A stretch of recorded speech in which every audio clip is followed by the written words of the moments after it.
Hi, my name is Hollis Belger. I'm 17 years old. I started working with Dr. Moskowitz when I was 15, and since then I've been using MindGenomics for various philanthropic purposes. I've done a lot of mentoring with other students to help them find causes and run studies for them, such as Teach for America with one particular student. And today I'm going to walk you through a study that I completed for my high school about what messages would make different students comply with COVID regulations. Even though the intellectual aspect is a little bit advanced, the technology is definitely easy and accessible, and I'm going to show you exactly how I did it. Okay, so here's my study. I'm going to briefly, once again, tell you a little bit about it.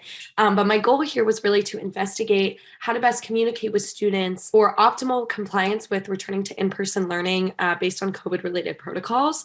And so I was testing which messages would persuade students most effectively to follow COVID guidelines.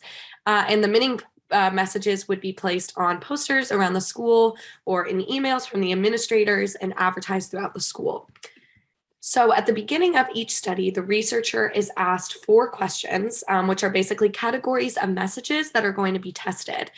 So for example, my first question here is, what activities will open up sooner if students comply with COVID rules? Within this category, I was testing messages around being able to have events like prom or in-person graduation and seeing if those types of messages would incentivize students to follow protocols more closely.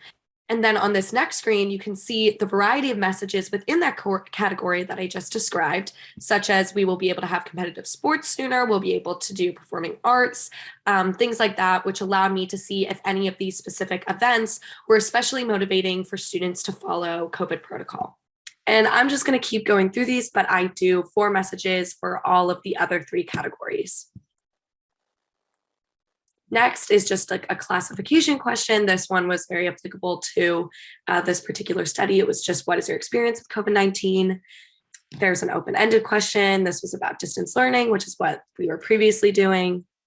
So then I'm going to keep going through, and then you're going to get to the rating scale, and you can figure out kind of what numbers you want to use. For this one, I used 1 through 5.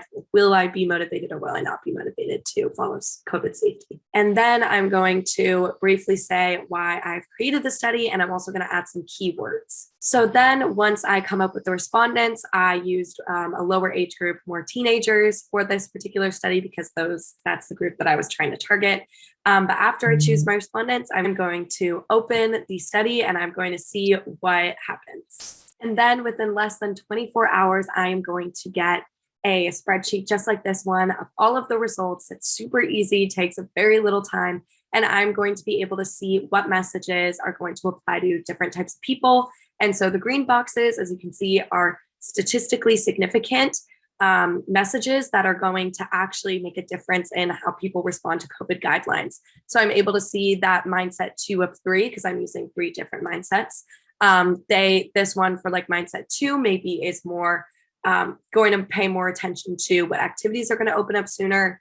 Mindset 1 was like the greater responsibility that students have to the community. And clearly you can see that mindset 3 is going to be more motivated by what are some statistics and info about COVID that demonstrate the need for COVID safety. And so I am able to really analyze this pretty easily. And it takes very minimal effort to have these kinds of results in such a short amount of time. And it's definitely worth it. And it's great technology.